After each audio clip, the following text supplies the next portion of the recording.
दिल्ली के ओल्ड राजेंद्र नगर में हुए कोचिंग हादसे पर दिल्ली हाईकोर्ट ने आज खूब फटकार लगाई है, खबरदार किया है। कोर्ट ने साफ साफ कहा कि इस मामले में किसी एमसीडी अधिकारी की गिरफ्तारी क्यों नहीं हुई है। कोर्ट ने यहां तक कहा कि एमसीडी में किसी अधिकारी की नौकरी जाते तक नहीं देखा गया है। कोर्ट इस मामले में एमसीडी कमिश्नर, डीसीपी, जांच अधिकारी को तलब उसने किया है। कोर्ट ने कहा कि एमसीडी ने सबसे जूनियर कर्मचारी को निलंबित कर दिया है। बड़े अधिकारियों के खिलाफ कोई एक्शन नहीं हुआ है। कोर्ट ने कहा कि एमसीडी में किसी को पता नहीं कि नाले कहां बह रहे हैं। हाईकोर्ट ने केवल जूनियर अधिकारियों के खिलाफ कार्रवाई करने को लेकर एमसीडी की खिंचाई की।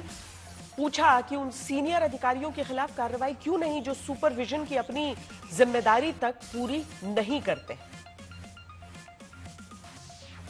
ओल्ड राजेंद्र नगर में विरोध की आग शांत नहीं हो रही है। छात्र प्रदर्शन कर रहे हैं और सरकार सिस्टम से सवाल कर रहे हैं।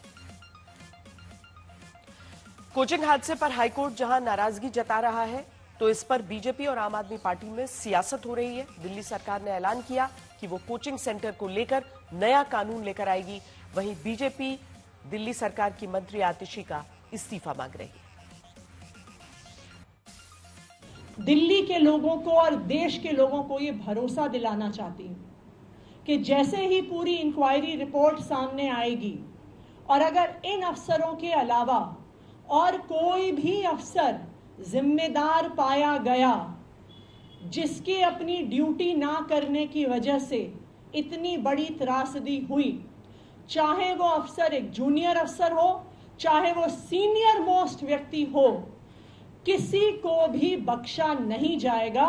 उन पर सख्त से सख्त कार्रवाई करी जाएगी। वहां का जो टोटल एडमिनिस्ट्रेशन है जिसकी वजह से ये घटना हुई है, इस सब की जिम्मेदारी इनका पॉलिसी पैरालिसिस और non implementation of their duties है, जिसके कारण से चाहे वो आतिशी जी हों, चाहे वो केजरीवाल साहब हों, उनका पार्षद वहीं का है।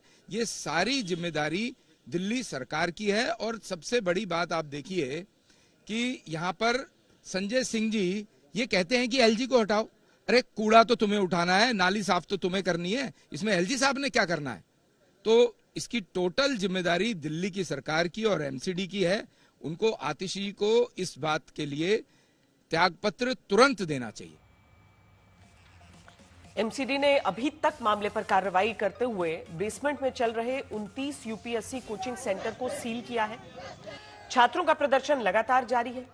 मामले में कार्रवाई की मांग को लेकर छात्रों ने आमरण अनशन शुरू किया है। करीब दर्जन भर छात्र मंगलवार देर रात से कोचिंग सेंटर के बाहर अनशन पर बैठे हैं, जिन्हें समझाने के लिए आज कई अफसर भी गए।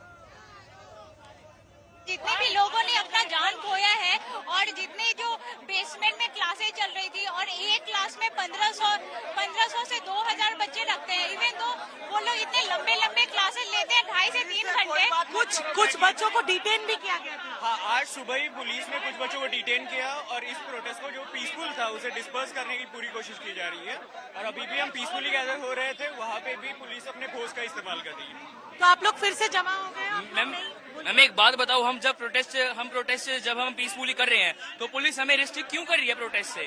We are protesting peacefully, it's an article, it's a fundamental right of us, we are aspirants. अगर हम पीसफुली प्रोटेस्ट कर रहे हैं, अगर हम अपनी डिमांड्स, अगर हम सब स्टूडेंट्स अपनी डिमांड्स रख रहे हैं, तो फिर हमारी सरकार क्यों नहीं सुन रही है? सर मैं 2 साल से यहाँ कोचिंग कर रहा हूँ। ईजी क्लासेस हमारा सामने, ईजी क्लासेस मैंने कोचिंग की है जी। तो अभी आप लोगों की मांग क्या है? सर हमारी मांग पहले ये है कि जो शिक्षा के ठेकेदार हैं, जो अपने आपको कहते हैं हम शिक्षक ठेकेदार बनते हैं, वो सब संस्था के ठेकेदार सामने आए। उनको जो कंपनसेशन है वो 5 करोड़ होना चाहिए। उनके परिवारों को एक सदस्य को सरकारी नौकरी मिलनी चाहिए। क्या मांग है आपकी? सर मांग यही है कि जो मतलब कि ये जो घटना हमेशा होती जा रही है, हमेशा होती जा रही है, इस पर मतलब कानूनी कार्रवाई होना चाहिए। कानून एक बनना चाहिए प्रॉपर। कहाँ कोई इंस्टीट्यूट चलेगा तो इस मतलब कानून के हिसाब से चले। सर हम ये चाहते हैं कि पहले जो एग्जैक्ट कैजुअलिटी नंबर्स हैं वो बाहर आए। कभी हमें 3 सुनने को मिल रहा है, कभी हमें 5 सुनने को मिल रहा है, जबकि हमें ये भी पता चला है कि वहाँ पे जो कुछ सामने होटल के मेंबर्स थे उन्होंने बोला कि हमने 8 डेड बॉडीज गिनी है, तो हमें एग्जैक्ट कैजुअलिटी का पता ही नहीं है। हमारी मांगे ये है कि सबसे पहले उन लोगों को मुआवजा दिया जाए जिनके बच्चे डेथ हुए उस घटना में। ये मांगे अभी बिल्कुल मांगी नहीं, ये पूरी नहीं हुई हमारी।